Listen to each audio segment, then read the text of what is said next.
PSA Aulnay.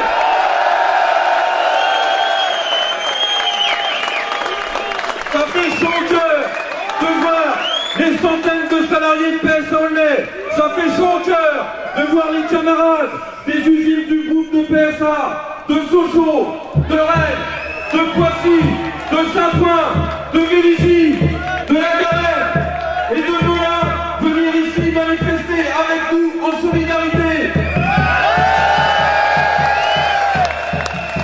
Ça fait chaud au cœur de voir les camarades de Renault, les usines de Renault-Plein, Renault-Cléon, les habitants de la ville et les habitants de la Seine-Saint-Denis d'être venus nous soutenir dans notre combat contre la fermeture de l'usine.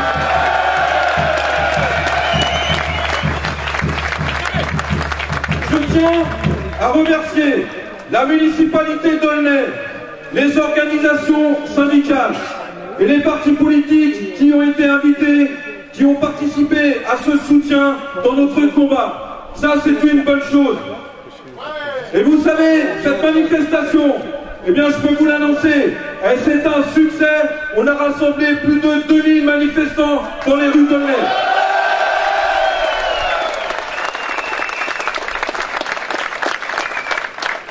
Alors, cette manifestation, elle a pu être organisée, elle a pu être un succès grâce au travail, grâce au militantisme des dizaines, des centaines d'ouvriers de l'usine de PSA. C'est par centaines, par dizaines qu'on a été sur les marchés. Ce sont des ouvriers qui ne sont pas délégués, qui ne sont pas syndiqués, et qui ont été distribués les tracts sur les marchés, qui ont distribué les tracts dans les boîtes aux lettres, qui ont simplement parlé autour d'eux de cette manifestation, en invitant leurs familles, leurs amis et leurs voisins pour en faire ce succès. Et s'il y a un enseignement à tenir, à retenir de cette journée, de cette manifestation pour l'avenir, c'est que nous devons compter sur nous-mêmes pour organiser nos actions, pour organiser notre mobilisation et notre combat qui ne fait que commencer.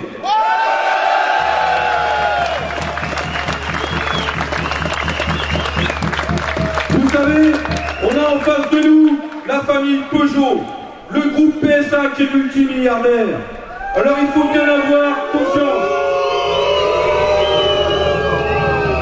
Il faut bien avoir conscience que quels que soient les résultats qui sortiront des élections présidentielles, nous devons compter sur nous-mêmes pour défendre nos emplois, nos salaires, parce que la famille Peugeot, elle va pas se laisser faire comme ça. Ce qu'on vit à PSA Aulnay, les plans de suppression d'emplois, les futurs licenciements, la fermeture de l'usine, des centaines de milliers de travailleurs dans le pays le vivent tous les jours. Aujourd'hui, c'est une usine qui ferme par jour. Alors vous savez, les patrons, ils ont la même politique partout. C'est licencier pour faire plus de profit pour les actionnaires. Et nous, à PSA, on la connaît bien, cette politique. C'est depuis des années des plans de suppression d'emplois sur plans de suppression d'emplois. Et la direction centrale ose dire que c'est en grande difficulté que se trouve le groupe PSA. Mais de qui ils se moquent? Ils ont fait 600 millions de bénéfices. Ils ont vendu autant de voitures que les années passées. Ils ont claqué 200 millions d'euros en bourse pour acheter des actions. Ils ont claqué 250 millions de dividendes pour les actionnaires. Ils ont fait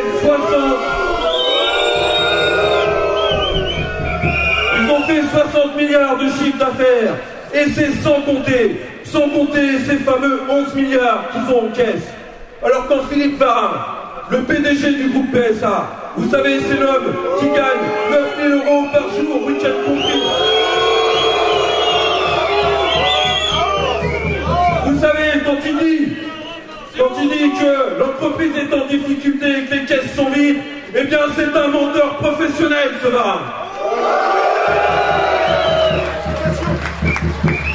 Vous savez, nous, ce qu'on vit dans l'usine, eh bien c'est bien autre chose. On nous demande toujours de travailler de plus en plus dur, de travailler toujours de plus en plus vite, et ça avec moins d'ouvriers, avec moins de techniciens, avec moins d'ingénieurs. Alors ça, on en a assez.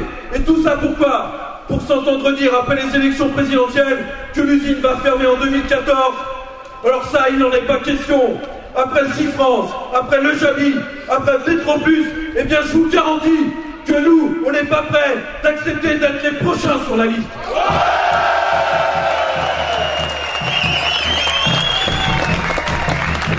Ce qu'on demande, c'est la répartition des productions entre les différentes usines pour que tout le monde travaille. Ce qu'on demande, c'est une garantie écrite de la part de Peugeot devant le gouvernement, devant les syndicats, pour garantir tous les emplois sur le site de Ney au moins jusqu'en 2016 et l'attribution d'un nouveau véhicule. Et le gouvernement, il a une lourde responsabilité dans cette affaire. Ça fait des années et des années qu'il a déversé des milliards d'aides publiques dans les caisses de Peugeot. Alors je m'adresse au candidat Nicolas Sarkozy.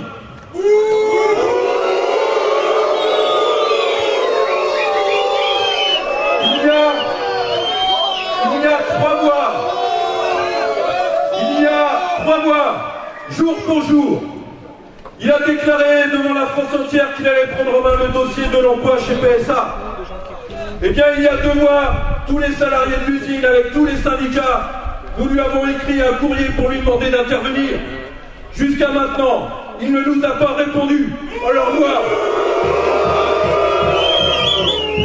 ce que je vous propose, c'est que dès lundi, on se réunisse, on discute de savoir quels moyens on va mettre en œuvre pour aller la chercher nous-mêmes à l'Élysée, cette réponse.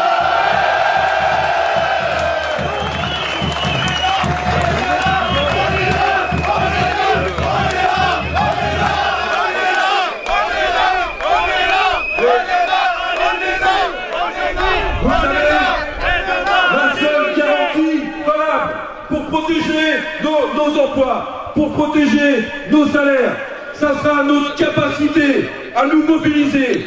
Il n'y a que ça qui pourra protéger nos salaires et nos emplois.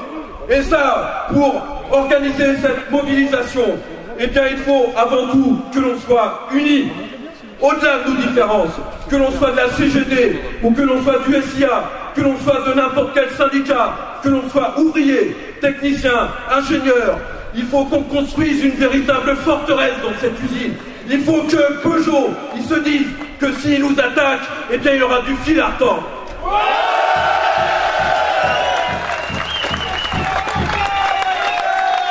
Alors vous savez, on est 3500 travailleurs dans cette usine et nous représentons une force considérable. Nous représentons une force considérable parce que justement nous sommes des travailleurs. Parce que sans nous, le directeur de l'usine, Varin, ils ne peuvent sortir aucune voiture. Nous représentons une force considérable si nous nous battons. Parce que nous allons trouver des alliés dans nos frères, nos camarades de Poissy, de Mulhouse, de Sochaux, de Renault, parce que nous avons tous les mêmes problèmes. Nous représentons une force considérable parce que nous travaillons, nous vivons dans un département populaire qui, avec cette fermeture d'Aulnay, eh bien Peugeot les attaque frontalement et la population va en payer le prix cher. Alors vous savez camarades, il y a nos camarades de la série Mittal de Florange qui sont aujourd'hui aussi attaqués et qui ont déclaré une chose extrêmement juste, et moi je vous propose d'en faire notre objectif, notre feuille de route dans les prochaines semaines et les prochains mois, c'est qu'on doit devenir le cauchemar du gouvernement et de la direction de Peugeot.